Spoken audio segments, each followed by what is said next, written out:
Radio Hereford FC, the only station with full match commentaries of the Bulls, every game, every week.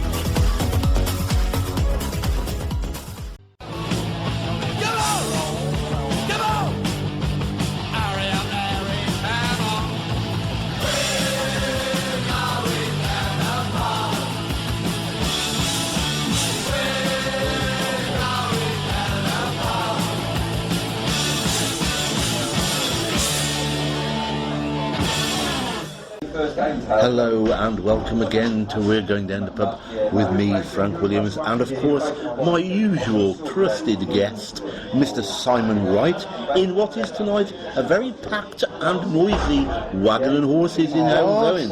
It is, isn't it? Yeah, it is, but hopefully we'll cuddle round this microphone for warmth. Yes.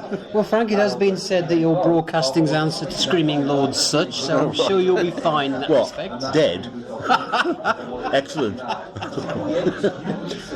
Oh dear. Screaming Lord Such, well there you are, yeah. Well, let's get on with the monster raving loony match at Didcot Town, which is what we have done about Didcot.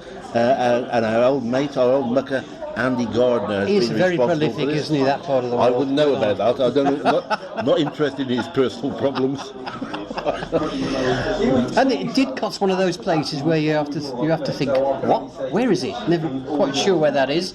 I'd look it up. 10 miles south of Oxford, and it's a place of 25,000. So it is a town. It's a decent-sized town, yeah. And I can't immediately link any Herefordshire town to it because it's 25,000. No. Double Leominster. There you go. It's a double Leominster comparison. 84 miles from the Shire, so it's not too bad at all. It's famed for two things: being a major railway junction and having a monstrous erection. The cooling towers. The cooling towers, of course. But they've been knocked down. They've been knocked down. So it's sort of a southern crew, isn't it, really? It's yes. Crew. Yeah. It probably has all the charm of crew as well. Yeah. Let me just hit our massed ranks of listeners with a soupçon of history. Very brief, in fact. Didcot have been in the Southern Prem. They had 2 years in the Step 3 at the start of the decade. Prior to that, they actually once won the FA Vase. And back in 2005 Did at you White Hart know Lane. They were founder members of the Hellenic League? I didn't, Frank. No, because they were originally in the North Berkshire League, and they're actually in Oxfordshire. But then they became They got to the Premier of that, but then they were founder members of the Hellenic League back in the day. Good old Wikipedia for it. That is fascinating, Frank. My word, getting the bunting out all round the Shire with that fact, mate. There you go. We won't go into details about that. No. Didcot Club. Well, we've got fairly strong memories of Didcot when they came to Edgar Street, particularly the player manager Andy Ballard, who's the dominant player on the pitch that day. But since then, really, he's been a substitute or not played at all, which might help our chances. Well, I don't know, because that might be because he's taking his managerial duties more to heart. Possibly, but they're not short of big blokes. No. Tony Pullis will be very, very excited the amount of big blokes in that team, but there you go.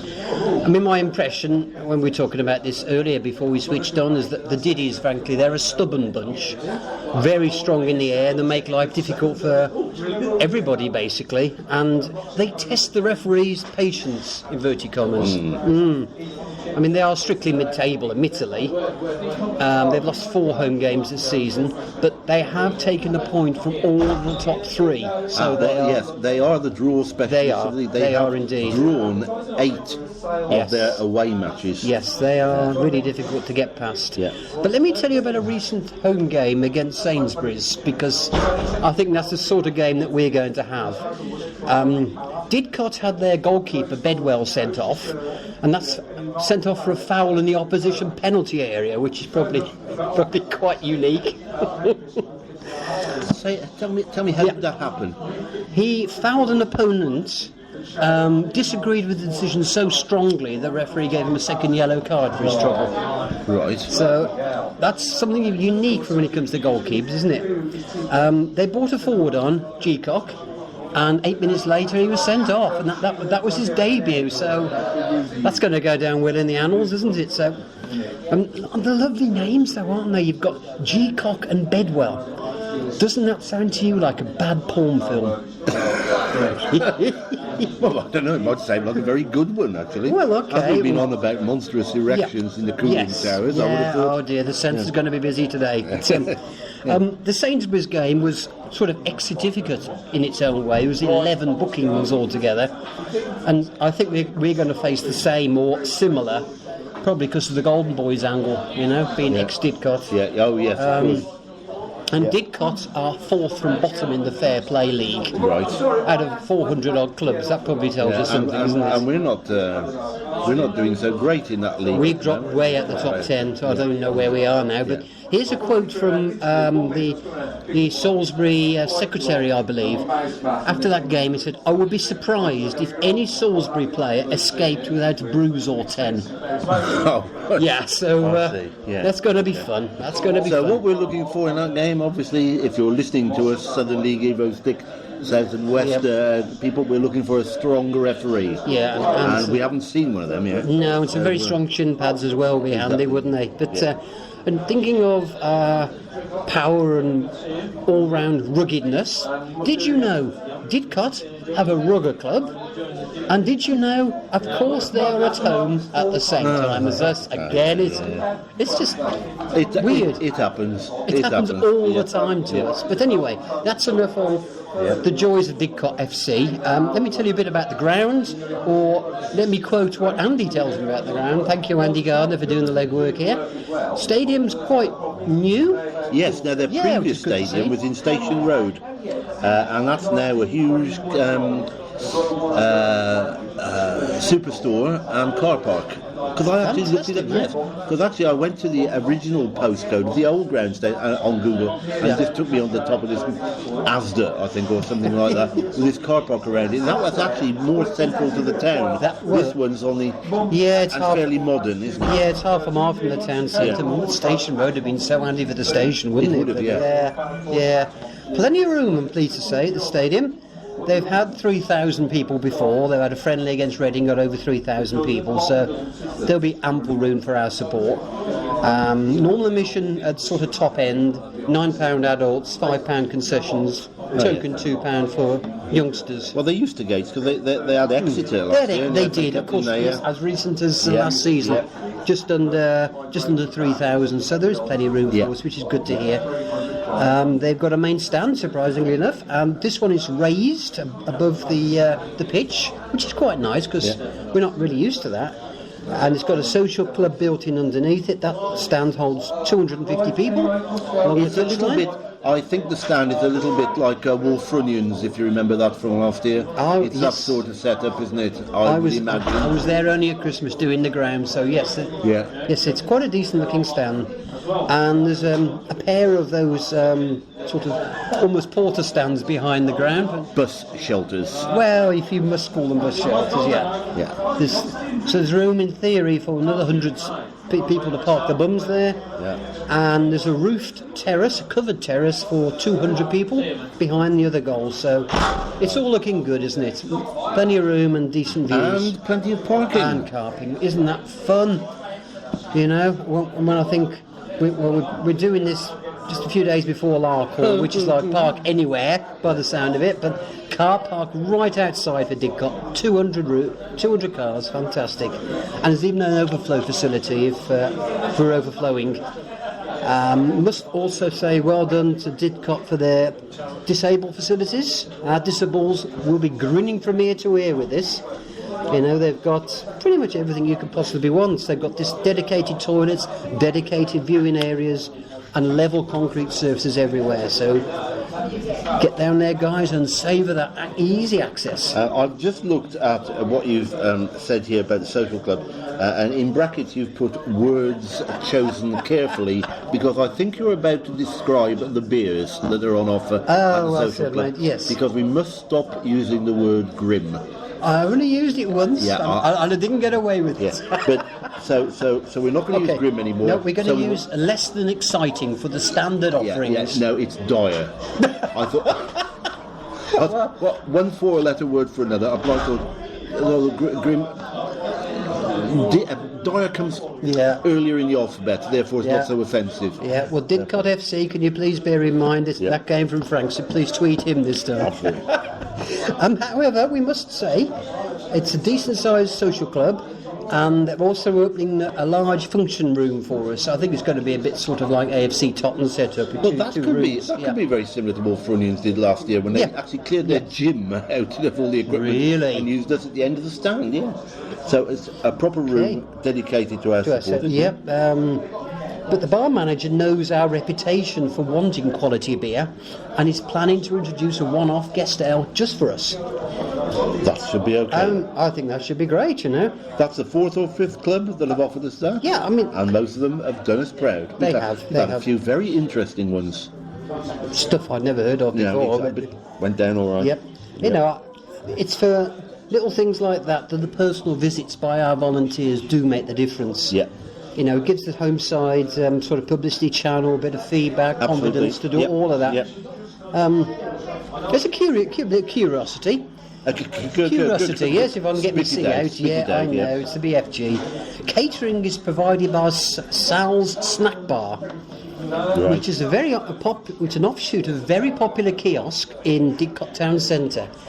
And it's rated 11th out of 49 food outlets on TripAdvisor. Really? Which is... The kiosk in town? The kiosk in town, Right, yeah. okay. But it's the same person, who basically runs both. Yeah, Sal. Presumably Sal. her name is Sal. Sal, it is. Yes. It's fast food, but with the smile, if you like. Sal understands the customers, and I'm thinking that's just the sort of catering. So if you're looking for want. Sal's kiosk, I presume it's in an alley somewhere. I think it's at the Sally bus. in her alley. Oh, right. Well, It's at the bus station. It's at the bus station. Actually, yeah. it's probably at the old ground, Yeah. and she hasn't yet moved to the new one. But, Yeah. yeah, catering with a smile. We could do some of that ourselves. Right, now Didcot is not famed for its Oh pubs, goodness me, no. but there must be a couple nearby. Okay, look, it's choice of words. Careful again. They appear to lack quality pubs in Didcot. There you go. Right, okay. Now, Dyer, it's Dyer, is it? Yeah. I'm only going to mention the nearest two, basically, just because they're the nearest, not because they're... I've got to say, I've just turned the page off here. I love this. Right. The Lady Grove in Cow Lane. Now, yeah, we just ponder on that. I mean, putting balls in Cow Lane, that's really not going to But work the very pub well, called is it? The Lady Grove. The Lady it's, Grove. It's a bit, Yes. it's a bit hands on hip, isn't it? Really, Lady Grove, but Yes. Cow Lane. Cow Lane. It's all very, very suspect, isn't Yeah. it? Let's say. Not a great combo.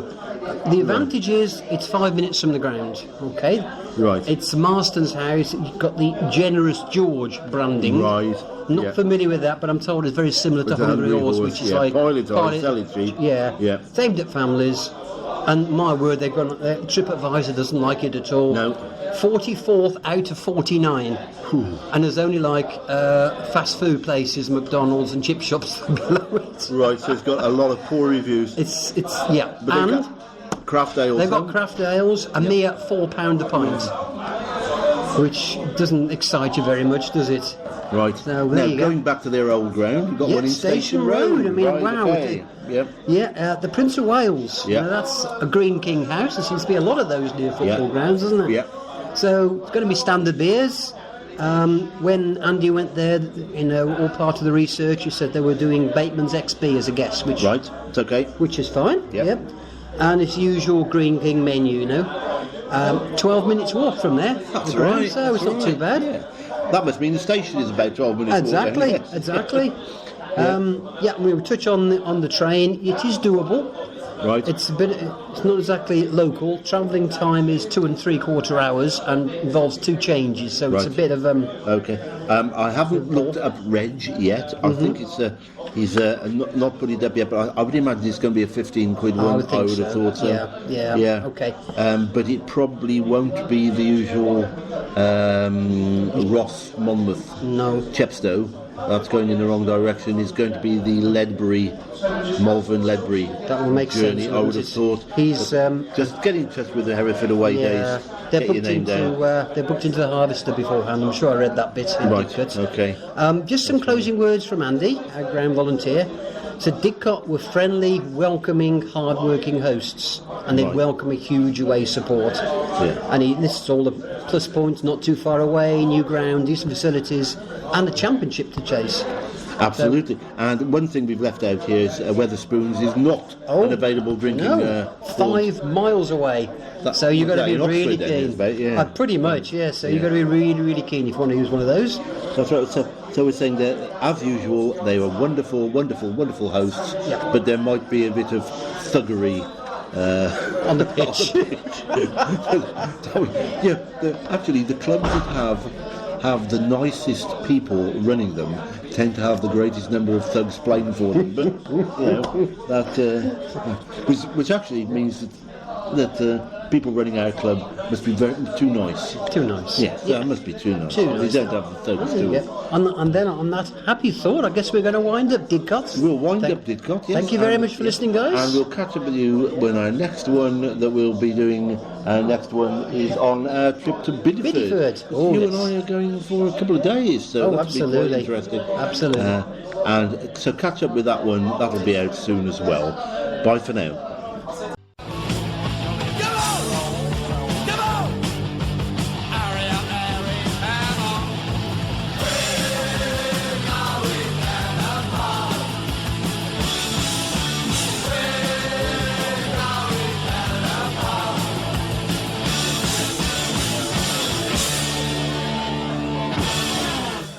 This is Radio Hereford FC, the home of the Bulls.